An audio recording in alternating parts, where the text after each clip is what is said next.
नमस्कार दोस्तों। तो हमारे द्वारा शुरू की गई लक्ष्य सीरीज़ का यह नेक्स्ट लेक्चर रहने वाला है, जहां पे हम डिस्कशन करते हैं आपके कॉम्पिटिटिव एग्ज़ाम में आने वाले इंपॉर्टेंट क्वेश्चन आंसर की। ये सीरीज़ आपके सभी कॉम्पिटिटिव एग्ज़ाम, चाहे वो यूपीएससी हो, state public service commission, SSC, railway, यानी हर तरह के कॉम्पिटिटिव एग्ज़ाम को ध्यान में रखते हुए बनाई गई है, जिसमें हम डिस्कशन करेंगे हिस्ट्री, जियोग्राफी, पॉलिटी, इकोनॉमी और स्टैटिक जीके से जुड़े इंपॉर्टेंट क्वेश्चन आंसर की।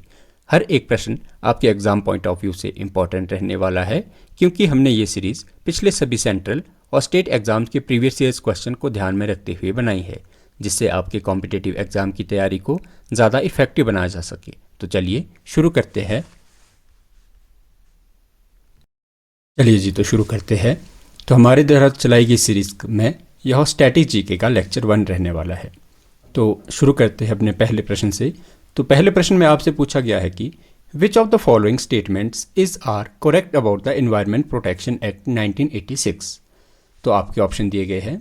देखिए, सबसे पहले आपको यहाँ से क्या याद रखना है कि जो हमारे पास हमें एनवायरनमेंट प्रोटेक्शन एक्ट देखने को मिलता है, वो देखने को मिलता है 1986 का। ठीक है, तो देखिए इसमें आपके पास पहला ऑप्शन दिया गया है कि it empower the central government to establish authorities to prevent environmental pollution. ठीक है, तो यह जो है इन्वायरमेंटल पोल्यूशन एक्ट में जो है कहा गया है कि केंद्र सरकार जो है पर्यावरण प्रदूषण को रोकने के लिए प्राधिकरण स्थापित करने का अधिकार देता है। तो इसका ऑप्शन ए हमारे पास, मतलब फर्स्ट जो है ऑप्शन इसका सही हो जाएगा।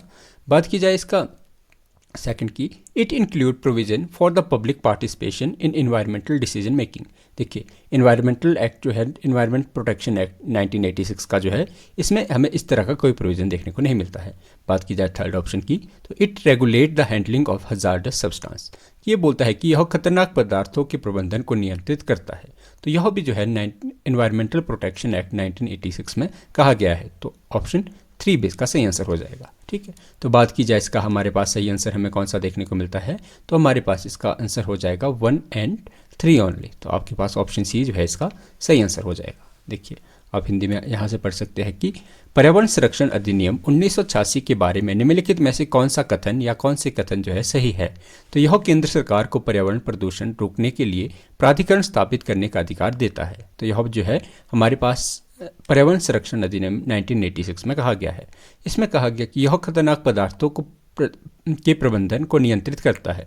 तो यह भी हमारे पास इसका सही आंसर हो जाएगा। ठीक है, पर इसमें जो है पीपल्स पार्टिसिपेशन की कोई बात हमें देखने को नहीं मिलती है। ठीक है, तो इसका ऑप्शन हमारे पास हो जाएगा ऑप्शन सी 1 and 3। ठीक है, जो हमारे पास देखने को मिलता है इन्वायरमेंट प्रोटेक्शन एक्ट जो है हमारे पास 1986 का देखने को मिल जाता है। तो चलिए अपने नेक्स्ट क्वेश्चन की तरफ चलते हैं। तो नेक्स्ट क्वेश्चन में आपसे पूछा गया है कि कौन सा अंतर्राष्ट्रीय सम्मेलन अंतर्राष्ट्रीय महत्व के आर्द्रभूमियों की रक्षा करने का लक्ष्य रखता है। Which international convention aim to protect wetland of international importance. तो अगर बात की जाए कि हमारे पास कौन सा एक्ट हमें देखने को मिलता है, तो वो हमें देखने को मिलता है रामसर कन्वेंशन। तो इसका ऑप्शन बी सही आंसर हो जाएगा। बात की जाए रामसर कन्वेंशन की, तो यह हमें देखने को मिलता है 1971 का। ठीक है, यह जो है रामसर कन्वेंशन हमें 1971 में देखने को मिला था। और यहाँ यह कहाँ पे, यह जो ईरान में जो है, ईरान की रामसर सिटी जो है, वहाँ पे यह कन्वेंशन हमें होता देखने को मिलता है। बात की जाए कुछ हमारे पास रामसर वेटलैंड साइट, तो जैसे हमारे पास चिल्का लेक आप याद रख सकते हैं। चिल्का लेक हमारे पास राजस्थान की, और केवलादेव नेशनल पार्क। ठीक है, यह हमारे पास कुछ हमें वेटलैंड देखने को मिल जाते हैं। तो चलिए अपने नेक्स्ट क्वेश्चन की तरफ चलते हैं। तो नेक्स्ट क्वेश्चन में आपसे पूछा गया है कि शहरी क्षेत्रों में वायु प्रदूषण के लिए निम्नलिखित में से कौन सा कारण है। Which of the following is a major cause of air pollution in urban areas. देखिए, अर्बन एरियाज में आपसे मेन जो है पोल्यूशन का सोर्स पूछा गया है, कॉज पूछा गया है, तो वो हो जाएगा हमारे पास वैक्यूलर एमिशन। ठीक है, तो ऑप्शन बी इसका सही आंसर हो जाएगा। जो वाहन उत्सर्जन जो है वह शहरी क्षेत्रों में जो है पर वायु प्रदूषण का हमें कारण देखने को मिलता है। बात की जाए जो हमें वाहन प्रदूषण या वैक्यूलर एमिशन जो है, यहाँ से हमें कार्बन मोनोऑक्साइड, ठीक है, और नाइट्रोजन ऑक्साइड, और यहाँ से हमें पर्टिकुलेट मैटर, ये जो है हमें शहरी क्षेत्रों में मतलब अर्बन एरिया में जो है ये मेजर कॉज देखने को मिलते हैं, जो कि वैक्यूलर एमिशन की वजह से होते हैं। तो चलिए अपने नेक्स्ट क्वेश्चन की तरफ चलते हैं। तो नेक्स्ट क्वेश्चन में आपसे पूछा गया है कि कौन सा राष्ट्रीय उद्यान एशियाई शेर का एकमात्र आवास के लिए जाना जाता है। Which national park is known for the only habitat of Asiatic lion. तो आपके पास ऑप्शन दिए गए हैं। तो अगर बात करें हमारे पास ऐसे नेशनल पार्क की जो कि ओनली हैबिटेट माना जाता है एशियाटिक लॉयन का, तो वह हमें देखने को मिलता है गिर नेशनल पार्क। गिर नेशनल पार्क, तो ऑप्शन बी इसका सही आंसर हो जाएगा। गिर नेशनल पार्क हमें गुजरात में देखने को मिलता है, जो कि हमें एशियाटिक लॉयन का जो हमें नेचुरल रेजिडेंस जो है देखने को मिलता है। ठीक है, तो चलते अपने नेक्स्ट क्वेश्चन की तरफ। तो नेक्स्ट क्वेश्चन में आपसे पूछा गया है कि राष्ट्रीय हरित अधिकरण, जिसे कि एनजीटी कहते हैं, केंद्रीय प्रदूषण नियंत्रक बोर्ड, जिसे कि सीपीसीबी कहते हैं, से निम्नलिखित में से किस तरीकों से भिन्न है। आपसे पूछा गया है कि जो नेशनल ग्रीन ट्रिब्यूनल है वो डिफरेंट कैसे है सेंट्रल पोल्यूशन कंट्रोल बोर्ड से। तो आपके ऑप्शन दिए गए हैं। तो अगर बात की जाए कि एनजीटी हमें एक स्टैट्यूटरी बॉडी देखने को मिलती है, वाइल सीपीसीबी जो है यह एग्जीक्यूटिव ऑर्डर के माध्यम से बनाई गई थी। तो यह जो है इसका सही आंसर हो जाएगा कि एनजीटी हमें एक स्टैट्यूटरी बॉडी देखने को मिलती है, जबकि सीपीसीबी हमें एग्जीक्यूटिव ऑर्डर के थ्रू बनी हुई बॉडी हमें देखने को मिलती है। बात की जाए सेकंड ऑप्शन की, तो एनजीटी प्रोवाइड इन्वायरमेंटल जस्टिस। तो कहा गया है कि जो एनजीटी जो है, ठीक है, यह हमें इन्वायरमेंटल जस्टिस देता है, जबकि सीपीसीबी जो है वो फोकस करता है पॉल्यूशन कंट्रोल के ऊपर। तो ये भी जो है इसका सही हो जाएगा। तो इसका ऑप्शन हमें देखने को मिल जाएगा बोथ ए एंड बी। तो ऑप्शन सी इसका सही आंसर हो जाएगा। देखिए, कहा गया है कि जो राष्ट्रीय हरित अधिकरण एनजीटी है वो केंद्रीय प्रदूषण नियंत्रण बोर्ड से निम्नलिखित में से किन तरीकों से भिन्न है। तो एनजीटी एक हमारे पास हमें वैधानिक निकाय देखने को मिलता है, जबकि सीपीसीबी जो है एक कार्यकारी आदेश के माध्यम से बनाया गया है। जबकि एनजीटी जो है यह पर्यावरणीय संबंधी न्याय हमें देता है, जबकि सीपीसीबी जो है यह हमें प्रदूषण नियंत्रित पर जो है इसका मेन फोकस रहता है। तो ऑप्शन ए एंड बी इसका जो है सही आंसर हो जाएगा। ऑप्शन सी इसका हमारे पास सही आंसर हो जाएगा। देखिए, एनजीटी जो है, एनजीटी हमें देखने को मिलता है, नेशनल ग्रीन ट्रिब्यूनल हमें देखने को मिलता है 2010 का एक्ट, ठीक है, जबकि सीपीसीबी जो हमें देखने को मिलता है वो हमें देखने को मिलता है 1986 का हमें एक्ट देखने को मिलता है। ठीक है, तो चलिए अपने नेक्स्ट क्वेश्चन की तरफ चलते हैं। तो नेक्स्ट क्वेश्चन में आपसे पूछा गया है कि निम्नलिखित में से कौन सा जैवमंडल रिजर्व यूनेस्को विश्व जैवमंडल रिजर्व नेटवर्क का हिस्सा है। Which of the following biosphere reserve is the part of UNESCO world network of biosphere reserve. देखिए, तो आपके ऑप्शन दिए गए हैं। तो अगर बात की जाए इन ऑप्शन में से, तो हमें कौन सा देखने को मिलता है, तो वह हमें देखने को मिलता है नॉकरिक बायोस्फीयर रिजर्व। तो ऑप्शन ए इसका सही आंसर हो जाएगा। बात की जाए नॉकरिक बायोस्फीयर रिजर्व की, तो यह हमें मेघालय में हमें देखने को मिलता है, जो कि यूनेस्को विश्व जैवमंडल रिजर्व के नेटवर्क के अंदर हमें देखने को मिलता है। ठीक है, अगर बात की जाए यहाँ पे हमें मेन क्या मिलता है, तो यहाँ पे हमें रेड पांडा और होलोन गेबॉन, ठीक है, ये हमें यहाँ पे कुछ विशेष प्रजातियाँ देखने को मिलती है। रेड पांडा एंड होलोन गेबॉन जो है और नॉकरिक रिजर्व जो कि हमें मेघालय में देखने को मिलता है, वहाँ पे कुछ जो है संरक्षित हमें जनजातियाँ देखने को या कुछ प्रजातियाँ देखने को मिलती है। तो चलते अपने नेक्स्ट क्वेश्चन की तरफ।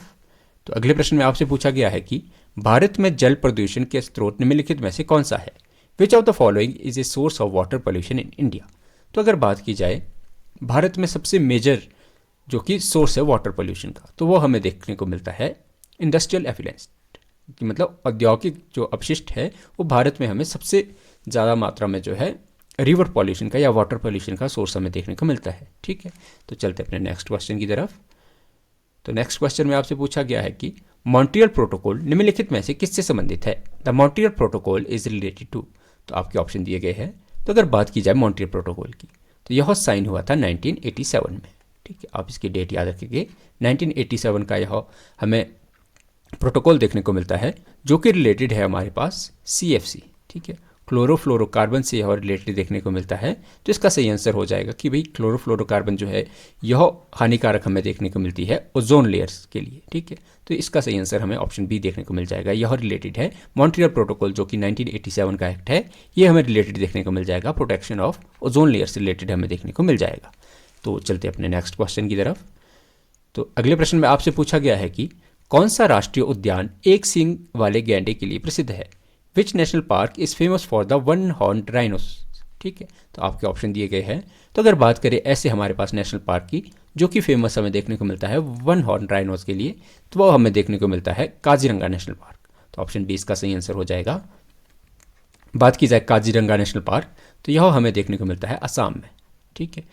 असम का यह हमें साइट देखने को मिलती है जो कि वन हॉर्न राइनो के लिए जो है यहाँ पे सबसे बड़ी आबादी वन हॉर्न राइनोस की हमें देखने को मिलती है। बात की जाए काजीरंगा की तो इसे जो है यह हमें एक यूनेस्को हेरिटेज साइट भी जो है देखने को मिल जाती है। तो चलते अपने नेक्स्ट क्वेश्चन की तरफ। तो नेक्स्ट क्वेश्चन में आपसे पूछा गया है कि निम्नलिखित में से कौन सा अधिनियम भारत में जैव विविधता के संरक्षण से संबंधित है? Which of the following act is associated with the conservation of biodiversity in India? तो आपके ऑप्शन दिए गए हैं। तो अगर बात की जाए कि कौन से एक्ट हमें भारत में देखने को मिलते हैं जो कि रिलेटेड है कंजर्वेशन ऑफ बायोडाइवर्सिटी से, तो वो हमें देखने को मिलता है। सबसे पहले हमें देखने को मिलता है फॉरेस्ट कंजर्वेशन एक्ट 1980। तो यह भी जो हमें फॉरेस्ट से रिलेटेड देखने को मिल जाए, बायोडाइवर्सिटी से रिलेटेड देखने को मिल जाएगा। बात की जाए हमारे पास बायोलॉजिकल डाइवर्सिटी एक्ट की तो वह हमें 2002 का देखने को मिल जाएगा। ठीक है, तो यह भी जो है बायोडाइवर्सिटी से रिलेटेड हमें देखने को मिल जाता है। बात की जाए वाइल्ड लाइफ प्रोटेक्शन एक्ट की तो यह हमें 1972 का देखने को मिल जाता है। तो यह जो है सारे के सारे हमारे पास ऐसे एक्ट है जो कि हमारे पास कंजर्वेशन ऑफ बायोडाइवर्सिटी से रिलेटेड देखने को मिल जाते हैं। ठीक है, देखिए आपको बस इसकी डेट्स याद रखनी है कि जो हमारे पास फॉरेस्ट कंजर्वेशन एक्ट है वो 1980 का है, बायोलॉजिकल डाइवर्सिटी एक्ट हमारे पास हमें देखने को मिल जाता है 2002 का, और वाइल्ड लाइफ प्रोटेक्शन एक्ट हमें देखने को मिल जाता है 1972 का। ठीक है, तो इसका ऑप्शन हो जाएगा ऑल ऑफ द एबव, इसका सही आंसर हो जाएगा। तो चलते अपने नेक्स्ट क्वेश्चन की तरफ। तो नेक्स्ट क्वेश्चन में आपसे पूछा गया है कि निम्नलिखित में से कौन सा मृदा प्रदूषण का कारण है? Which of the following is A cause of soil pollution? तो अगर बात की जाए कि इनमें से कौन सा हमें ऐसा कारण देखने को मिलता है जो कि सॉइल पॉल्यूशन का हमें कारण देखने को मिलता है, तो एसिड रेन हमारे पास सॉइल पॉल्यूशन का एक कारण देखने को मिलता है। यूज़ ऑफ केमिकल फर्टिलाइजर यह हमें सॉइल प्रदूषण मतलब मृदा प्रदूषण का कारण देखने को मिलता है। डिफॉरेस्टेशन मतलब कि जो कि वनों की कटाई, ये भी हमें सॉइल पोल्यूशन का कारण देखने को मिलता है। ठीक है, तो इसका आंसर हो जाएगा हमारे पास ऑल ऑफ द अबव, मतलब उपरोक्त सभी जो है इसका सही आंसर हो जाएगा। देखिए अम्लीय वर्षा हो गई, रासायनिक उर्वरक का प्रयोग मतलब केमिकल फर्टिलाइजर का यूज़, और वनों की कटाई, ये सभी जो है रिलेटेड है क्योंकि ये सभी जो है मिट्टी की कहीं ना कहीं क्वालिटी को जो है इफेक्ट करते हैं। तो सारे के सारे रिलेटेड हो जाएंगे सॉइल पोल्यूशन से। तो चलते अपने नेक्स्ट क्वेश्चन की तरफ।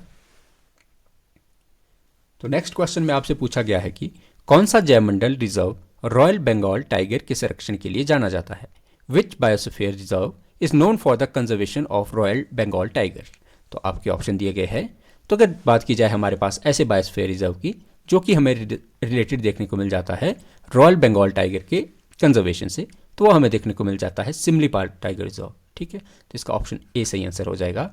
बात की जाए सिमलीपाल टाइगर रिजर्व की तो यह हमें देखने को मिलता है ओडिशा में।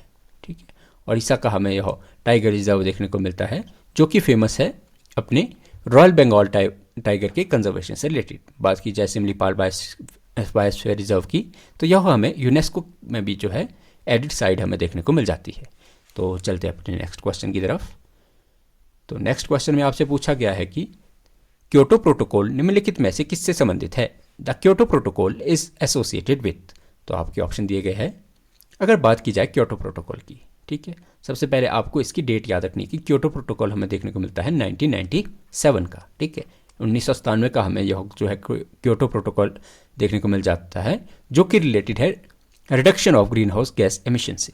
मतलब कि भाई यह ग्रीन हाउस जो गैसेज है उनके उत्सर्जन को कम करने के लिए जो है यह क्योटो प्रोटोकॉल जो है 1997 में जो है साइन किया गया था। ठीक है, जो कि हमें देखने को मिलता है जलवायु प्रदूषण से या जलवायु परिवर्तन से निपटने के लिए हमें एक महत्वपूर्ण कदम देखने को मिल जाता है। तो इसका ऑप्शन सी जो है हमारे पास सही आंसर हो जाएगा। क्योटो प्रोटोकॉल आपको डेट याद रखनी है कि 1997 का हमें यह प्रोटोकॉल देखने को मिल जाता है जो कि reduction of green house gases emission के बारे में बात करता है। तो चलते अपने नेक्स्ट क्वेश्चन की तरफ। तो अगले प्रश्न में आपसे पूछा गया है कि निम्नलिखित में से कौन सा राष्ट्रीय उद्यान शीतोष्ण अल्पाइन क्षेत्र में स्थित है? Which of the following national park is located in the temperate alpine zone? तो आपके ऑप्शन दिए गए हैं। तो अगर बात की जाए हमारे पास ऐसा नेशनल पार्क जो कि हमें स्थित देखने को मिलता है टेम्परेट अल्पाइन जोन में, तो वह हमें देखने को मिलता है valley of flower national park. देखिए आपको बताना है कि वैली ऑफ फ्लावर्स हमारे पास कौन सा नेशनल पार्क है।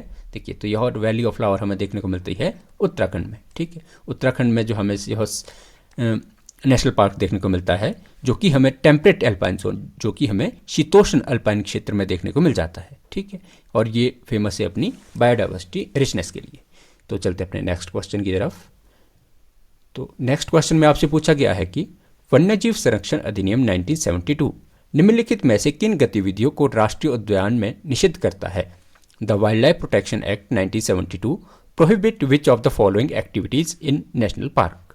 तो आपके पास ऑप्शन दिए गए हैं।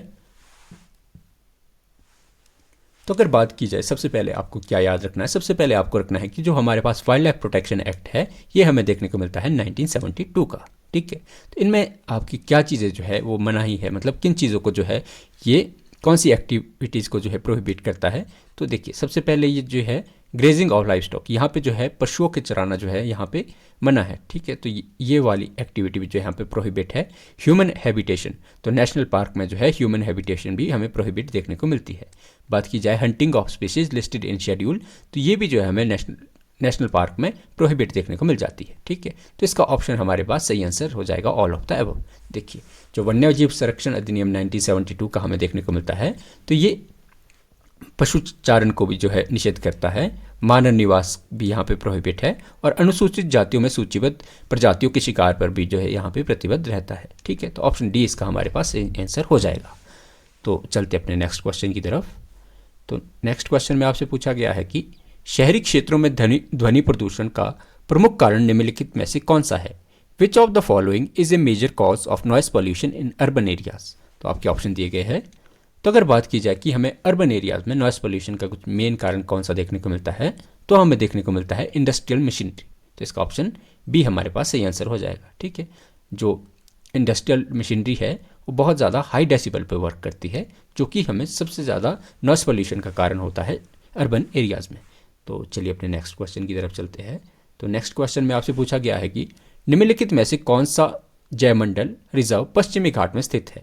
विच of the following biosphere reserve is located in the western Ghat? तो आपके ऑप्शन दिए गए हैं। तो अगर बात करें हमारे पास ऐसे बायोस्फीयर रिजर्व की जो कि हमें वेस्टर्न घाट में लोकेटेड देखने को मिल जाता है, तो हमें देखने को मिल जाता है अगस्त्यमाला बायोस्फीयर रिजर्व। ठीक है, अगस्त्यमाला बायोस्फीयर रिजर्व जो है यह हमें पश्चिमी घाट में भी मेनली यह हमें केरला और तमिलनाडु, ठीक है, इनके बॉर्डर पर हमें देखने को मिल जाता है, जो कि यूनेस्को वर्ल्ड हेरिटेज का हमें हिस्सा देखने को मिल जाता है। तो हमारे पास ऐसा जयमंडल जो कि पश्चिमी घाट में स्थित है वो हमें देखने को मिल जाता है अगस्त्यमाला बायोस्फीयर रिजर्व। तो चलिए अपने नेक्स्ट क्वेश्चन की तरफ चलते हैं। तो नेक्स्ट क्वेश्चन में आपसे पूछा गया है कि बॉन सम्मेलन को किस नाम से जाना जाता है? The Bonn convention is also known as the.